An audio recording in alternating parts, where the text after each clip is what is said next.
DLC is a plague upon the genre. Old fighting games generally didn't have the option of just adding characters. So if fans were diehard enough, you were safe knowing that your main would make it in. Nowadays, if you're like an Akuma player, for example, two of your main games are DLC. So DLC is definitely something that people tackle from different ways, whether it's price, whether it's the stuff that I get in the DLC, what I don't get in the DLC. As you know, right now Tekken was kind of getting heat because it's like, so you telling me you go release a character and I got to get the stage separately? It wasn't involved in it didn't come in DLC, even though I didn't spend 360 million zenny on this game. So you got that. So many different ways you can come at it, but basically, just what he's saying, he feels like a DLC is a plague to the FGC, and he basically kind of talks about, mostly like characters being, left out or stuff not being added in. So, how do you guys feel about DLC and where it is in the FGC? We can go with you, Mr. Gamer. It's in a weird spot, if I'm being honest. Mentioning Akuma is actually a interesting one because I feel like there are certain characters that they take that they put on the heartstrings of fans that are like people that are fans of those characters, and Akuma and Sagat come to mind. Um, Man.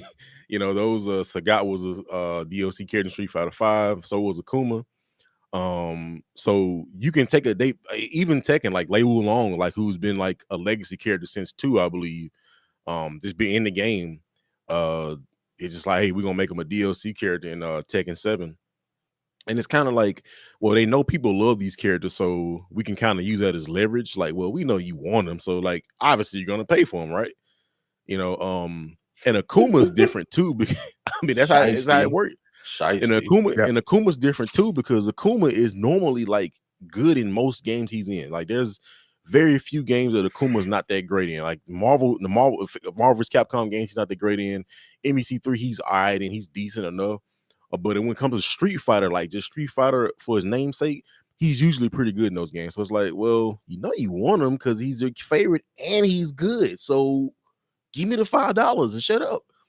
I do think the thing with the stage is kind of egregious because I'm like, even like with Street Fighter, you like get a new character and then like the stage. I'm like, I gotta spend extra for the stage. Like in Yeah. Tekken, like Tekken, they got some nice stages. Like I get what's her name, Lydia, and now I got to also buy that stage, which is also another stage that pulls on the heartstrings because it's a stage from Tekken 4, I believe, like the old beach Oh yeah, stage. the beach stage. Yep. It has one of the best soundtracks. It's like, hey, you want to play on this fire stage with this dope music, so give me the 5 and shut up. Okay, cool. Um, like it's just weird, man. Like, the stuff they're doing now, like with Street Fighter, with this, oh my gosh, the whole digital currency thing. Like to get something in Street Fighter, you have to like you need a certain amount of coins or whatever the currency is in the game, drive tickets and I forgot the other currency. So you gotta get a Like certain fight amount. tokens or something. Yeah. But you can only go buy like you can't just buy the amount you need. You gotta buy more than what you need. But then you get it and you buy it and you don't have enough left to even buy anything else. So you gotta go buy more currency. That's also really stupid. So now I bought the character. Okay, I got enough to get the character, but I don't have enough to get anything else. I want the stage too. I got to go spend more money to get the stage as well because I just can't get enough for the stage. I got to go get enough for the stage plus. So it's definitely egregious. I miss the day to just unlocking characters. That's what one of my best members of Street Fighter 4. You just unlock characters, and I don't think we'll ever really get back to that unless it's like an indie game. But like these big publishers and stuff, like the big three, I don't think we'll get back to just unlocking characters in game, which I hate.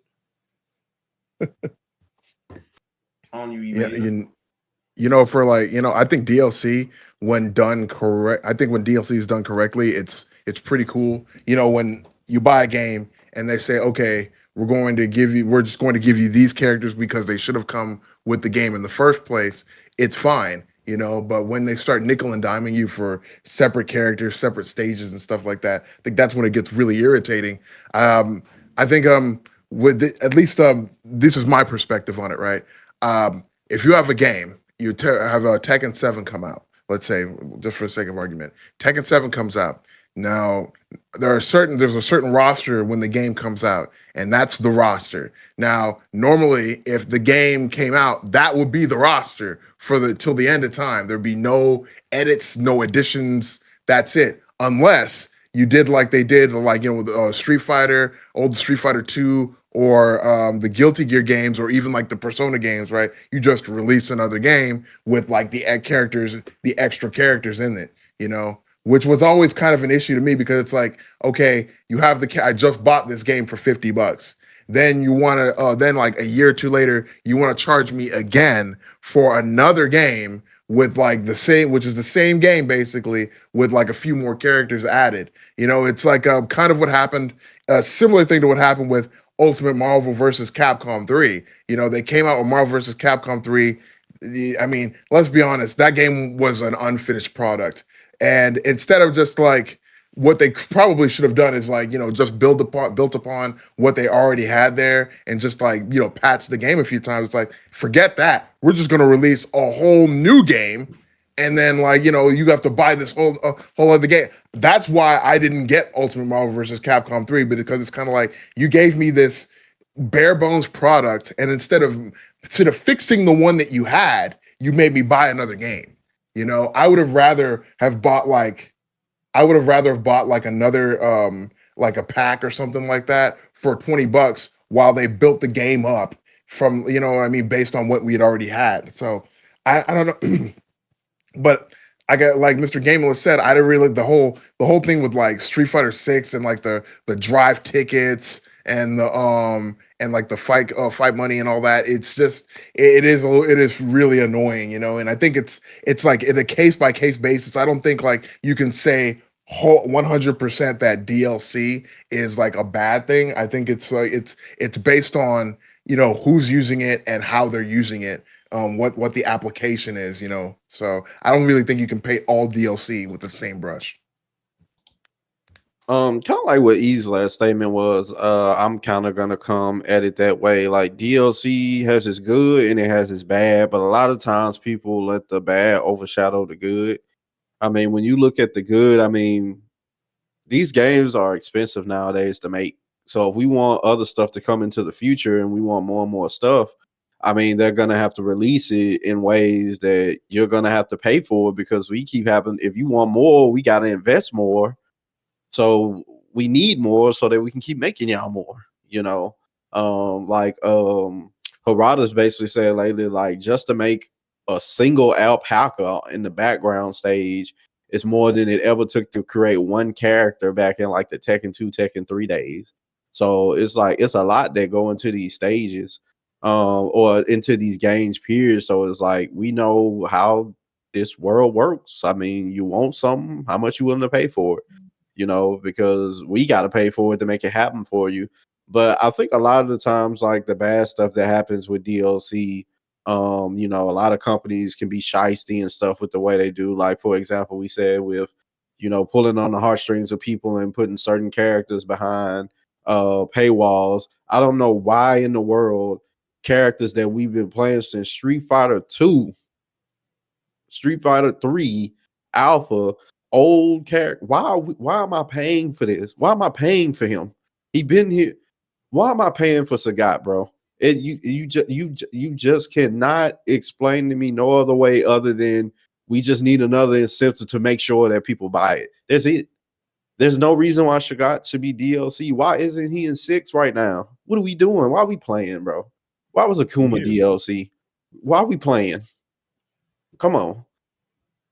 I mean, next thing you know, they're gonna be releasing the next Street Fighter and talking about we further into the future. Everybody's gone, but everybody's gone, huh? Well, why is Ryu and Ken future DLC then? Like, it's gonna be some silly stuff like that. And then I'm gonna go on my account that I never be on and say I'm mad. That's probably gonna be the one time I'm gonna do it. And then you have like other games that come to mind. Like I know a lot of people. You got BB Tag is a real polarizing game. You see people that love it and you see people that hate it. And one of the reasons why people say hate it so much was because 50% of the cast was all behind DLC.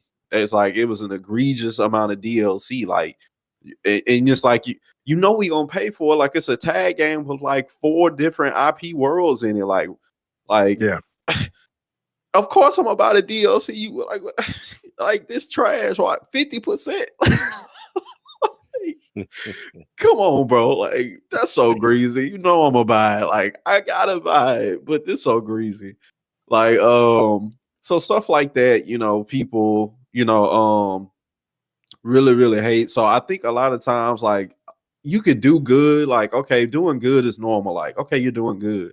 But just when you do greasy stuff like that, it just it's so much more like in the forefront of just like it can ruin your reputation and people remember like a lot of stuff like you know from here on out Tekken could you know go off and do fantastic but people are still gonna remember like man early on it was tripping you know so I think DLC isn't like super egregious. I feel like there's egregious tactics and stuff like that. But at the end of the day, I feel like in this era, like DLC is a good thing. And it's just all about how companies use it. You know, it's just like a knife. A knife is meant to be used for certain things that have good intentions, but then next thing you know, you have shady people that come and do terrible things with it. So I think it's good. I think it needs to stay. I mean, I think we should support the games and the companies that you know keep providing us value and stuff that we love.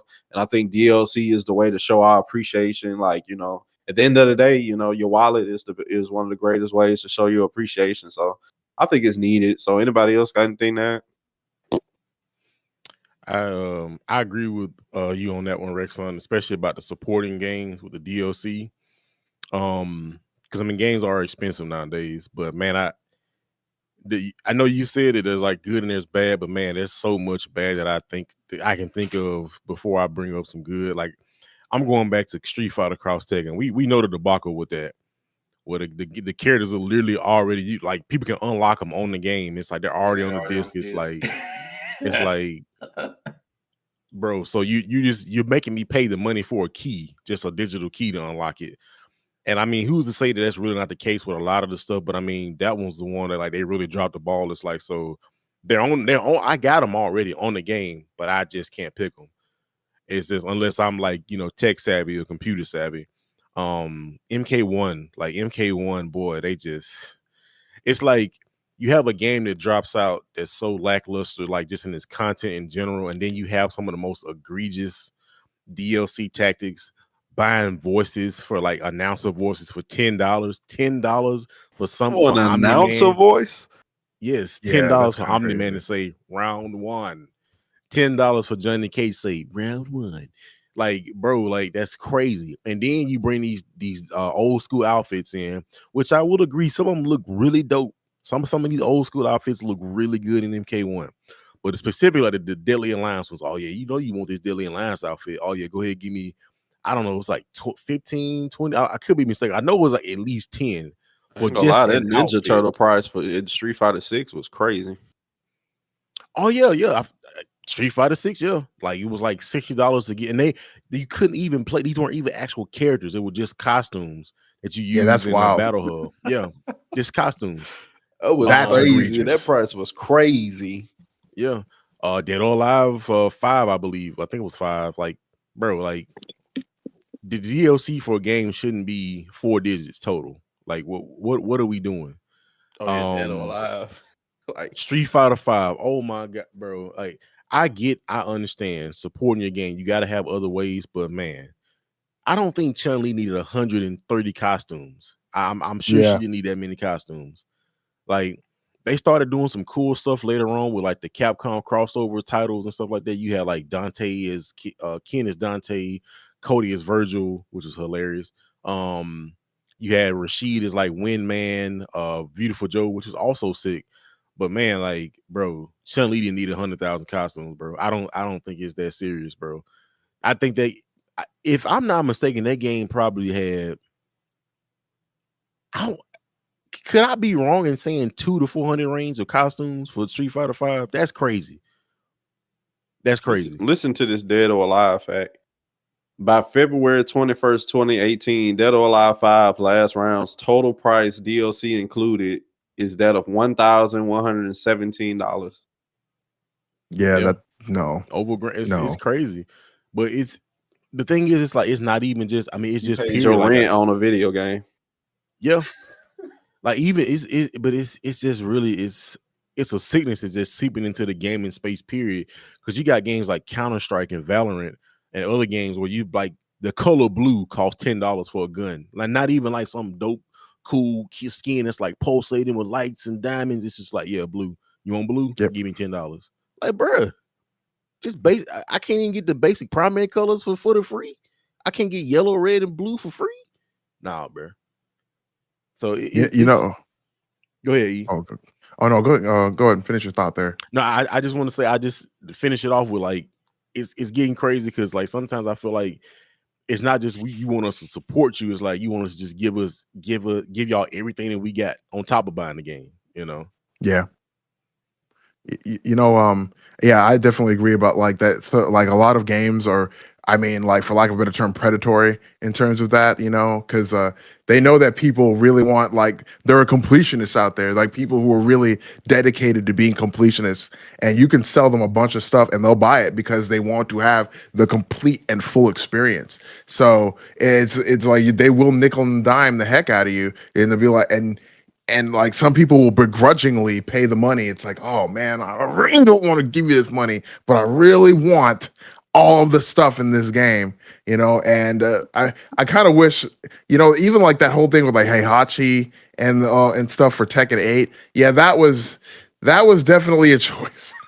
That was definitely a choice, man. Definitely not a choice I would have made, but it definitely was and in fact a choice. But in regards to like Street Fighter Cross Tekken, I think in that regard, I think that was a move that was a little misunderstood. I think by the community at large. I think because yeah, the characters were kind of on there, but at the same time, it's like it's like the characters kind of being on the disc is like the difference between you saying like, all right, do you want to download a 10 gigabyte file or do you want to download a 50 gigabyte file? Right? Because in order for you to have like a certain, like, you know, it's like having foundational stuff already set up in order for you to like make sure that the stuff gets on there without having to spend up too much, have to download like a huge file, you know, because like even especially back then, you know, like there were like caps on people's internet, especially if you're using like AT&T and stuff like that. So, you know, like, do you really want to download a 50 gigabyte file on like a what's called on a cap on like a limited cap space for your internet and stuff like that? I wouldn't. So, I mean, you know, I get how people felt like about it, but at the same time, I feel like there was a method to the madness there. So And what you if saying? maybe if You justifying it? You said it was okay they did it. Is that what you say? I think I think like the thing about it is that like it's what they did what the way what they did was just generally misunderstood. I think because it's like you put like you can't build a building without first putting the foundation down. So if like those are the foundational pieces of the character, then yeah, they're in the game, but if they're not actually finished, if they're not properly balanced, if like there's issues with the characters that they saw that they knew that they wanted to do, they're like, okay, we're gonna put this in the game now, but eventually we're going to put the rest of the character in there to make sure to completely flesh out the character. I don't see anything wrong with that, especially if it like if it tamps down on how much you actually got to download. You know what I mean? Like how much like it's like then you start talking about the difference between like how much time you're playing as opposed to how much time you spend downloading. Like, do you want to spend like 3 hours downloading a file or maybe 30 minutes to an hour downloading a file, like your uptime, downtime, and all that? You know, I mean, So it I'm wouldn't not matter saying as that long as I don't feel like I'm cheated. I I'll take a mean, 3 hour like, download as long as I don't feel like I'm cheated. well, that's the thing. You were going to have to pay for it anyway, though. You know what I mean? Like that's the thing. Like you like, oh well, they had it on the disc, but they were going to make you pay for it regardless. You know, like it's not like they were just like they had it there and they're just like, oh well, you can't touch that. It's like you were going to pay for that regardless, no matter what your perception, you were going to pay for it. But the thing is, it's already on there to make it so you don't have to download as much. So I don't know. It just seems like it was genuinely a misunderstood move that like they didn't really come out and explain very well, and everybody demonized them for it. And I think that was one of the things that kind of like was the downfall of that game. So I think like in that case, DLC was like they were already doing like a normal DLC practice, but they were just trying to make things easier, and it came off the wrong way.